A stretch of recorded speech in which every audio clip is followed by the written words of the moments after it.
Muito bem, pessoal. Como você já conhece a minha voz, dispenso então as apresentações. Vamos para o que interessa.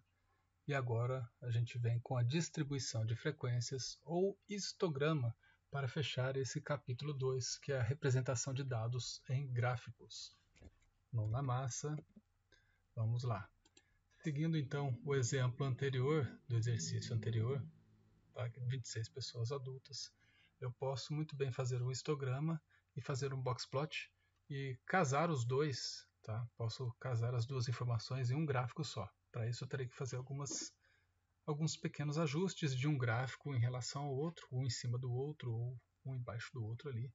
Dá para brincar também dessa forma. Um detalhe que eu não falei do boxplot é que às vezes 26 informações é muito pouco. Tá? Eu já vi livro comentando que são em torno de 80, já vi outro livro falando que pelo menos 100 amostras, tá? Para que o boxplot, para que ele fique um pouco mais conciso, tá? Mas aqui para o nosso critério, para o nosso exemplo, 26 já está de bom tamanho. Bom, prometo a vocês que essa será a aula mais rápida, tá? Então tá ali as informações. Dados, menu, dados, análise de dados. Meu amigo, nós vamos voltar lá naquele suplemento do Excel. Tá? Análise de dados, porque ele já tem aqui, ó, covariância, já tem o histograma prontinho. Então, eu não vou reinventar a roda. Intervalo de entrada, tá aqui. Vou dar Enter. Intervalo do bloco, não vou comentar sobre isso. Não tenho rótulos. Intervalo de saída, eu quero que ele saia nessa coluna. Aqui está K, linha 4. Tá. Eu quero o gráfico pronto. Percentagem cumulativa, não vou entrar em detalhes. Gráfico de Pareto também não. Muito bem. O gráfico ficou dessa forma. Um pouquinho estranho, não é? Mas é porque são somente 26 amostras. Então, o que aconteceu aqui? Por que ele ficou bem pequeno? Bom, pequeno porque eu tenho... O que é o histograma? Vamos lá, vou fazer um desenho aqui. Ó. Inserir ilustrações, forma. Bom, histograma é isso aqui. Ó. Eu tenho o maior valor e tenho o menor valor. Menor valor está aqui embaixo, menor valor, maior valor está ali em cima. Então, a primeira coisa que eu tiro, mais aportuguesado, o range. Depois que eu faço esse range, bom, eu vou ter que saber em quantas classes, tá? Eu teria que saber em quantas classes eu vou dividir esse intervalo. Só isso. Tá? Vou pegar um outro aqui. Vamos supor que eu vou dividir em 4 classes, tá? Olha que coincidência, hein? Acabou que deu praticamente certinho. Então, olha só. Antes eu tinha maior valor, menos o menor, tudo bem? E aí eu fiz o intervalo de classes. A terceira etapa, então agora eu já sei que eu tenho que dividir em 1, 2, 3, 4 classes.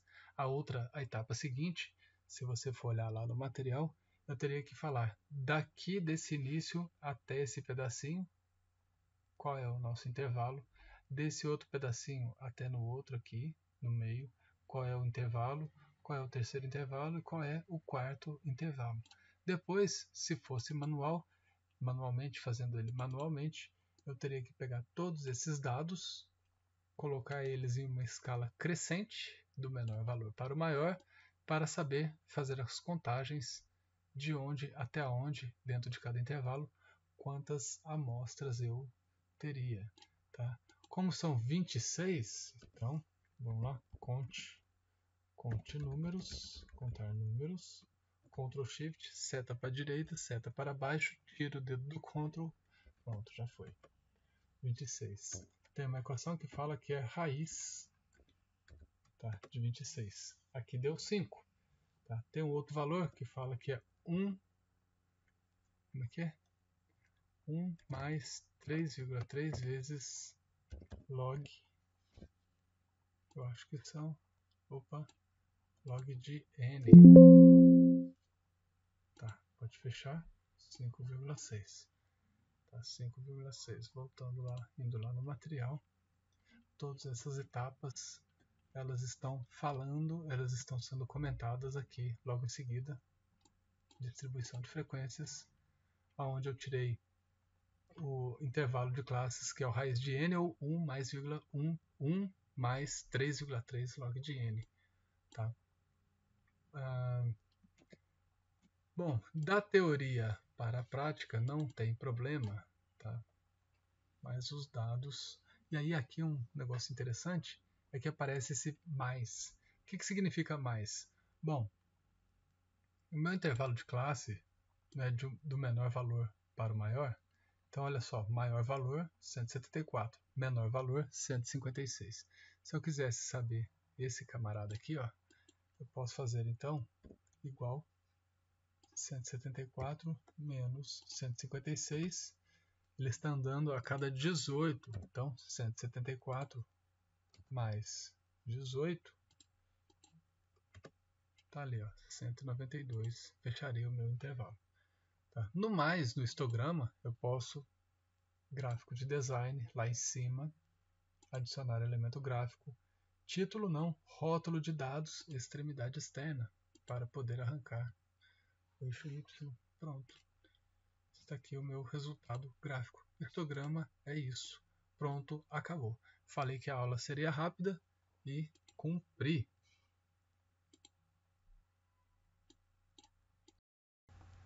Pois é, eu acabei falando que a aula seria rápida, mas eu acho que eu menti para vocês, tá? Brincadeiras à parte, pessoal. Eu peguei esse aqui, o exemplo 18, lá do material, tá? Lá da apostila. Os dados a seguir representam a resistência à compressão de uma determinada liga metálica. Tá? Provavelmente esse material meu deve estar um pouquinho diferente do material de vocês em função da diagramação, padronização, conforme a apostila do Instituto. Tá, ok? Mas aqui eu tenho conte.números, vamos ver quantos valores eu tenho. 54 amostras. Vamos lá então, olha como é que é rápido, hein? Farei rapidão. Dados, vou usar o suplemento do Excel, análise de dados, histograma, vou dar OK, intervalo de dados, eu quero todas essas informações aqui. Esse intervalo de bloco agora eu posso falar. Se eu quisesse um intervalo diferente do que o Excel, o próprio Excel, vai me sugerir aqui. Então, eu poderia colocar, por exemplo, onde está esse 54 aqui, eu poderia colocar os intervalos. Se fosse de 10 em 10, de 15 em 15, tá? Tudo bem, não tem problema nenhum. A gente pode fazer, ele permite que a gente escolha também o intervalo de dados. Pareto, não vou querer agora, percentagem acumulativa não, resultado do gráfico eu vou querer. E agora o gráfico já saiu com um pouquinho a mais. 1, 2, 3, 4 informações somente. O que o Excel entendeu? Deixa eu me ver aqui. Se eu fosse fazer na mão, eu teria o K, né, as colunas ali, ó, raiz desse valor aqui. Eu teria 7, eu colocaria ou 7 ou 8 informações, tá? 8 coluninhas dessa aqui. Eu teria que desenvolver para saber quais seriam essas 7 ou 8. Aqui começa com um mínimo de 76 e termina lá para frente. Deixa eu verificar se esse aqui é o mínimo mesmo de 76. Vamos ver se eu estou correto. Igual, mínimo. Pronto, mínimo de 76, inclusive ele está até aqui embaixo do meu gráfico. Tá? 76 mais uma amplitude de classe vai dar 132 alguma coisa. 132 alguma coisa mais outra amplitude de classe vai para 188. Então eu vou fazer um ensaio aqui, ó. 132 menos 76. Quanto que deu? 56. 188 menos 132 tem que dar 56 também. Bom, aonde está esse mais? Para deixar bonitinho, então eu posso fazer 188 mais o que eu calculei aqui, ó. Seria 245. Ao invés de escrever mais, e o material fica aqui, fica escrito desse jeito. Posso tirar ou acrescentar casas decimais, fica a critério de quem está desenvolvendo o trabalho. Tá? Posso remover aqui. Se quiser inserir os dados, de novo, né? Gráfico de design, adicionar elemento gráfico, rótulo de dados, base, extremidade externa. Pronto. Se eu fizer isso, eu posso remover aqui o eixo Y, posso remover a frequência. Pronto, ficou aí direitinho. E como que eu posso casar o boxplot? Tá? Como que eu posso casar o boxplot com esse histograma aqui? Simples, eu posso desenvolver um boxplot e fazer ele aqui. Porém, eu vou fazer ele assim, ó. Eu vou fazer ele deitado. Tá? Ele pode ficar mais ou menos assim. Pronto, dá para vocês perceberem ali. Talvez não, para cá, né? Aqui, porque eu tenho mais informações do lado direito, mais puxado ali, ó. Então poderia ficar mais ou menos assim, esse boxplot, tá? Do jeito que eu fiz anteriormente, eu utilizei o gráfico de colunas empilhadas. A gente pode fazer ele também com um gráfico de barras, tá? E se fizer com o gráfico de barras, a situação vai ser a mesma do que foi feito com o boxplot, porém ele vai ficar na horizontal. Quem quiser fazer, fique à vontade. Bons estudos, fiquem com Deus.